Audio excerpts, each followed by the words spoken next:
마태복음 8장 23절부터 27절 말씀 마음을 집중하시고 함께 읽어봅니다.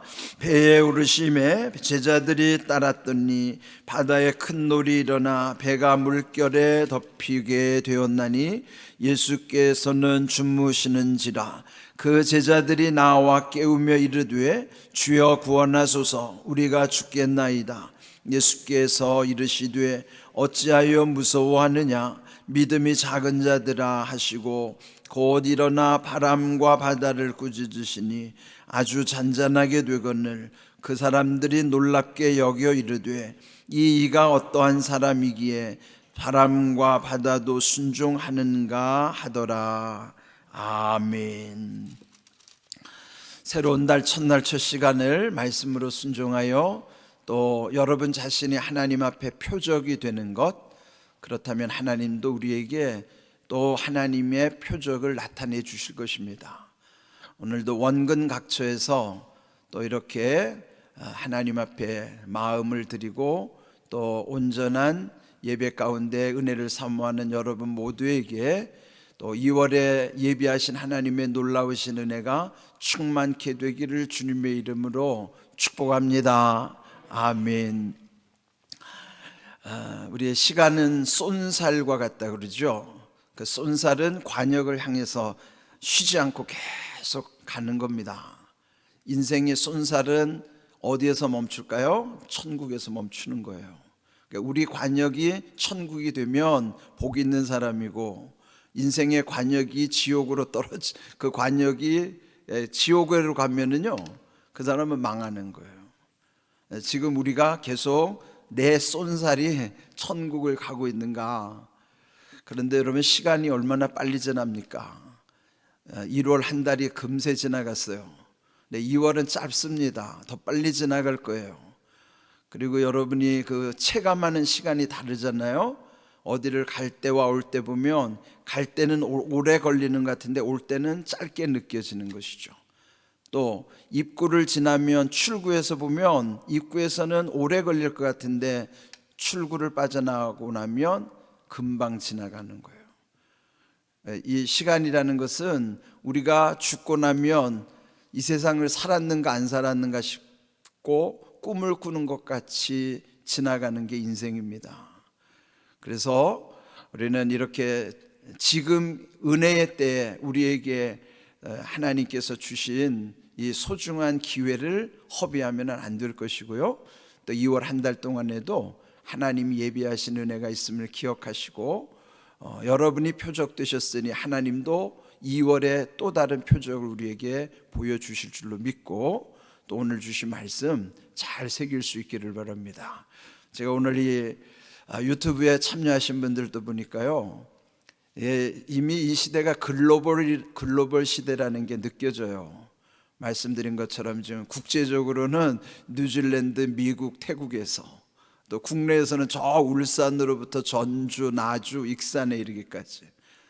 김민준 장로님도 오늘 들어오셨는데 김민준 장로님 지금 어디 계신지는 모르지만 이렇게 지금 원근 각처, 해외와 국내 아주 멀리서도 이렇게 지금 다 월삭 축복 기도에 함께 한다고 하는 게 얼마나 놀라운 일인지, 이 글로벌 시대를 경험하는 거예요. 어디에 있든지 중요한 것은 우리의 마음이 하나님께 온전히 집중하는 것입니다.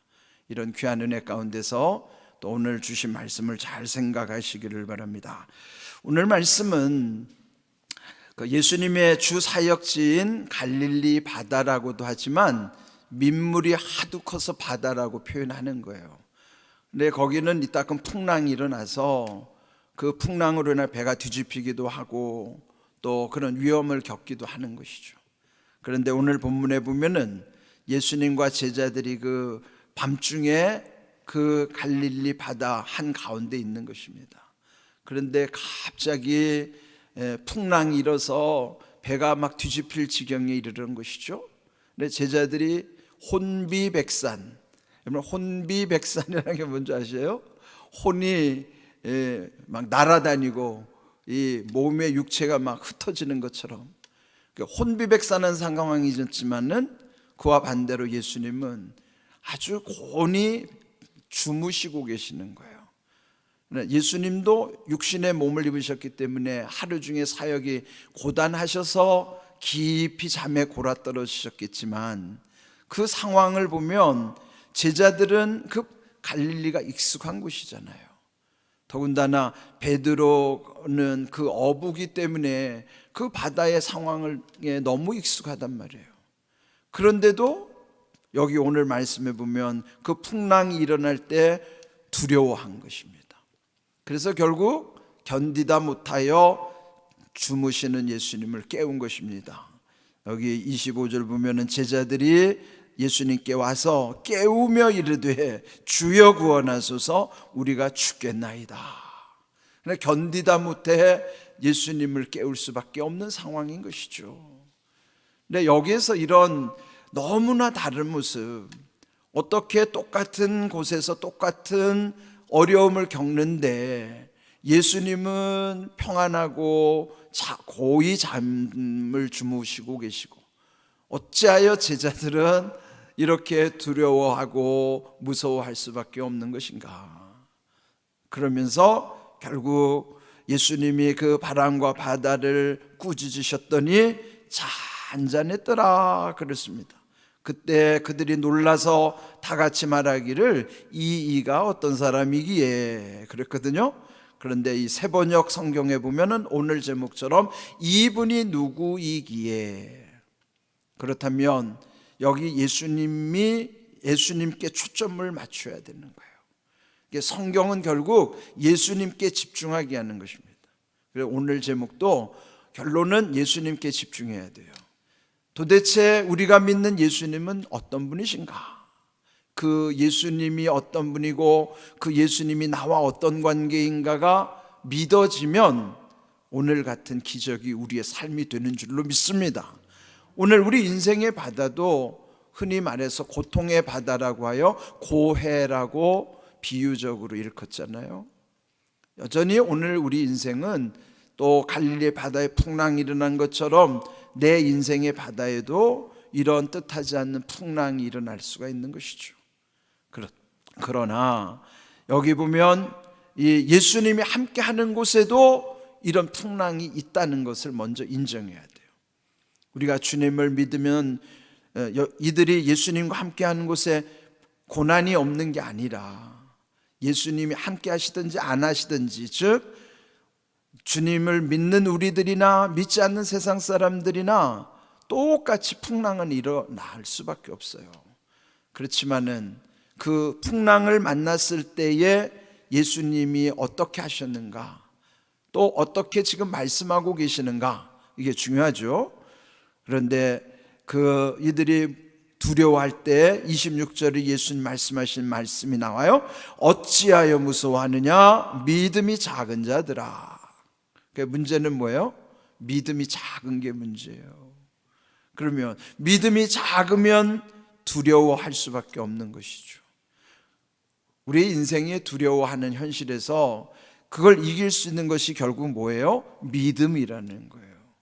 두려움이 없을 수는 없는데 이 무서워하고 두려워하는 것이 우리의 연약함이기 때문에 이게 없을 수는 없어요.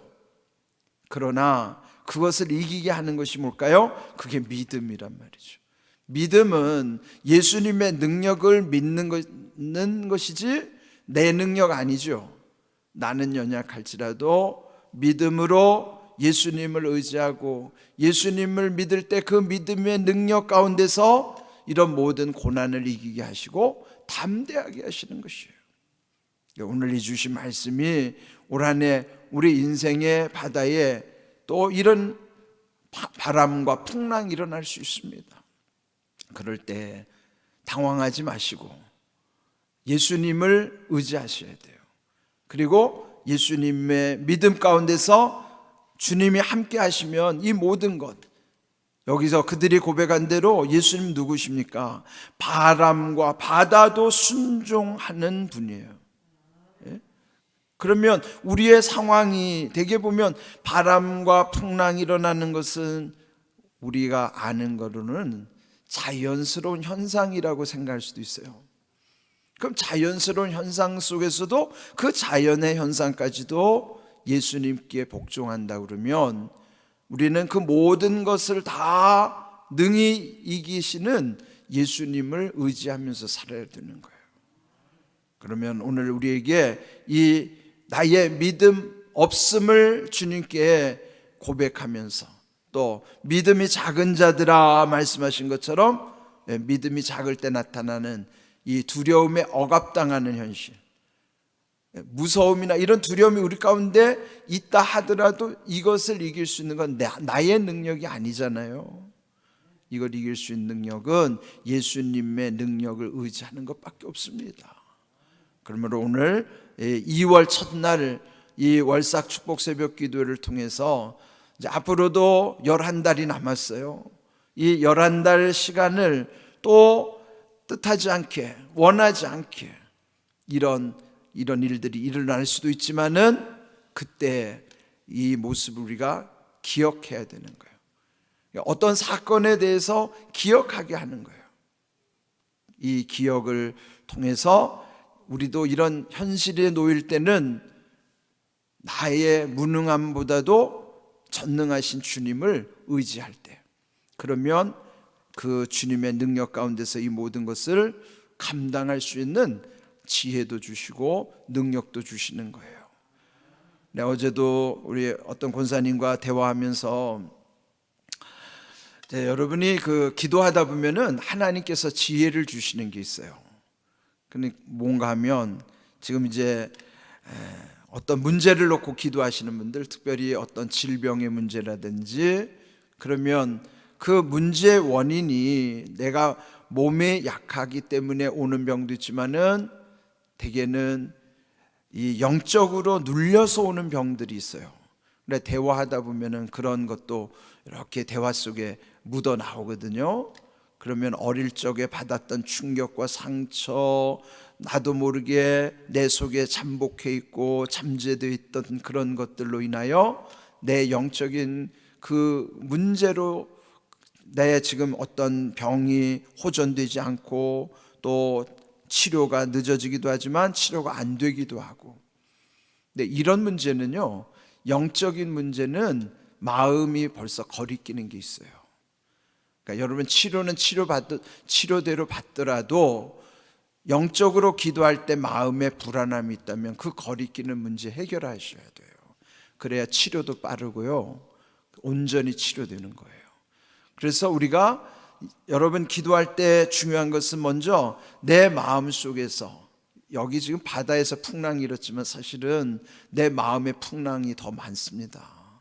이런 풍랑이 일어날 때에 먼저 이 제자들이 주님 앞에 나와서 주님을 깨운 것처럼 먼저 여러분이 주님 앞에 여러분의 마음에 일어나는 이런 바람의 현상이든지 풍랑의 현상이든지 이런 모든 것을 주님 앞에 먼저 아뢰야 되는 거예요. 그래야지만, 그리고 그 안에 토해내는 것, 내 몸도 소화 안 되는 건 토해내야만 속이 편한 것처럼 영적으로도 거리끼는 것은 토설해야 돼요. 토설이라는 게 뭐냐면 내 입으로 토해내는 게 토설이에요. 그래야 주님이 만져주시고 그래야 모든 것이 회복이 빠르단 말이죠. 치유의 은혜도 거기 있다는 거 기억하시고, 말씀드리는 것은 이렇게 주님이 말씀 가운데서 그 풍랑을 잠잠케 하신 것처럼 우리도 마음에 거리끼는 일들이 있을 때 말씀과 기도의 능력 가운데 그런 모든 것이 잠잠해지고 또 해결되는 은혜가 임할 수 있도록 여러분들 늘 지혜를 구하십시오. 그리고 기도할 때 주님의 함께 하시고 그 보혈의 능력 가운데서 하나님께서 만져주시는 치유와 회복의 은혜가 임하야만 그 다음에 부흥을 향해 나아갈 수 있는 거예요. 네, 올해 하나님이 우리에게 주시는 약속이 있기 때문에 특별히 이런 아주 세세한 것, 여러분 마음에 일어나는 현상들, 오늘 이 풍랑을 잠잠케 하시는 예수님의 능력 가운데 여러분의 삶이 온전해질 수 있기를 주님의 이름으로 축복합니다. 아멘.